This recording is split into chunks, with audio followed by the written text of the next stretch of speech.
लेकिन हम 24 घंटे नींद से उठकर बीजेपी और मोदी की गालियां नहीं दें। कुछ चीज़ों जो ठीक है उनको तो ठीक करना। अभी फॉरेन पॉलिसी दुनिया फेल हो गई तो इंडिया तो पास हो गया ना। 10 फॉरेन पॉलिसीज होकर दुनिया के सारे कंट्रीज लड़ रहे हैं और हम अकेले बच गए। दुनिया में जो हालत हो रही है तो कहाँ हिंदुस्तान तो बच ही गया उन तमाम चीज़ों से। गम इस बात का नहीं है कि वो बेवफा निकला, गम इस बात का नहीं है कि वो बेवफा निकला, अफसोस महज इतना है कि उसे क्या समझा था और क्या निकला। These are clear-cut deals, brother. What Mr. Azad is saying, this is a clear-cut deal with BJP. कभी कांग्रेस के बेहद करीबी रहे गुलाम नबी आजाद जब कांग्रेस का हाथ छोड़ जाने लगे तो एक के बाद एक कई आरोप लगाए थे, जिस आरोप में कांग्रेस राहुल गांधी भी शामिल रहे। लेकिन अब एक बार फिर से आजाद चर्चा में है। इस बार चर्चा में रहने के पीछे की वजह है उनकी किताब, जिसमें उन्होंने राहुल गांधी और कांग्रेस पर आरोप लगाया है। आजाद ने क्या कहा है ये बताने से पहले आपको कांग्रेस प्रवक्ता पवन खेड़ा ने आजाद पर शायराना अंदाज में क्या कुछ तंज कसा है, पहले वो बयान सुन लीजिए। जब इन्होंने पार्टी छोड़ी थी तो एक टिप्पणी की थी कि आज मैं आजाद हो गया।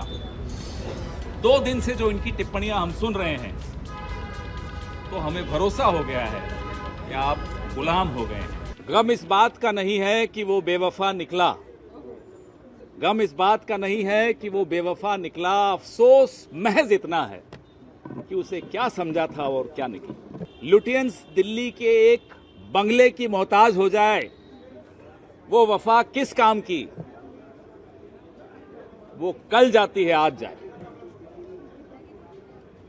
जिस नजरिए के खिलाफ, जिस विचारधारा के खिलाफ 50 साल से जो आदमी लड़ रहा हो, आज उसी नजरिए का ताबेदार बन जाए तो अफसोस तो सबको होता है। ना केवल हमें हो रहा है, अफसोस आज उनको भी हो रहा है जिनकी वो खिलाफत करते थे। जो हमारे नहीं हुए वो तुम्हारे क्या होंगे। बाबा भारती ने डाकू खड़क सिंह को घोड़े पर बैठाया और अचानक डाकू खड़क सिंह ने असली रूप दिखाया और घोड़ा लेके भाग गया।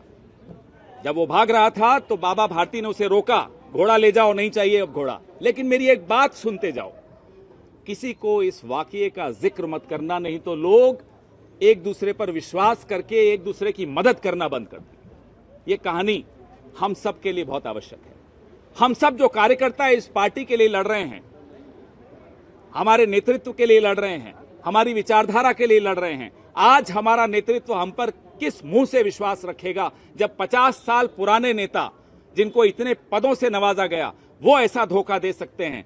तो बताइए हम पर किस तरह से हमारा नेतृत्व भरोसा करेगा। हम सबका भरोसा तो। दरअसल गुलाम नबी आजाद ने अपनी किताब में साफ किया है कि उनकी पार्टी छोड़ने की बड़ी वजह राहुल गांधी थे। उन्होंने कहा है कि राहुल के चलते ही कई वरिष्ठ और युवा नेताओं ने कांग्रेस को छोड़कर चला गया। आपको बता दें कि आजाद ने बीते साल अगस्त में कांग्रेस के सभी पदों से इस्तीफा दे दिया था। इस दौरान तत्कालीन अध्यक्ष सोनिया गांधी को लिखे 5 पन्नों के त्यागपत्र में राहुल गांधी पर जमकर निशाना साधा था। आजाद ने यह भी कहा था कि मनमोहन सिंह को राहुल के सामने झुकना नहीं चाहिए था, तब की कैबिनेट कमजोर थी। उन्होंने कहा था कि जब आप कांग्रेस में होते हैं तो रीढ़ विहीन होते हैं, यानी आपके पास रीढ़ होती ही नहीं है और जिसके पास रीढ़ ना हो वो फिर खड़ा कैसे रह सकता। राहुल गांधी की वजह से ही कांग्रेस छोड़ दी थी मैंने, ये गुलाम नबी आजाद ने अपनी किताब में खुलासा किया है। गुलाम नबी आजाद की नाराजगी तब सामने आई थी जब उन्होंने अभियान समिति का अध्यक्ष बनाए जाने के कुछ घंटों बाद ही अपने पद से इस्तीफा दे दिया था। सोनिया गांधी चाहती थी कि कांग्रेस जम्मू कश्मीर में आजाद के नेतृत्व में विधानसभा चुनाव लड़े, इसलिए उन्हें चुनाव अभियान समिति का अध्यक्ष बनाया गया था। लेकिन गुलाम नबी आजाद ने पद मिलने के कुछ ही घंटों के बाद ही स्वास्थ्य कारणों का हवाला देते हुए इस्तीफा दे दिया था। आजाद ने राहुल गांधी और कांग्रेस की बुराई तो की ही, लेकिन साथ में पीएम मोदी की तारीफ कर राजनीति में और भी हंगामा खड़ा कर दिया। कांग्रेस को लगने लगा है कि बीजेपी के सपोर्ट में खड़े हैं गुलाम नबी आजाद। कांग्रेस महासचिव केसी वेणुगोपाल ने कहा है कि गुलाम नबी आजाद जो कह रहे हैं वह बीजेपी के साथ एक स्पष्ट सौदा है। अगर आप बीजेपी से कुछ चाहते हैं तो उनकी पहली शर्त होती है राहुल गांधी का अपमान करना। इन्हें जो कहना है कहें, देश ने देखा है कि राहुल गांधी क्या है। राहुल गांधी के लिए आजाद के प्रमाण पत्र की कोई आवश्यकता नहीं है।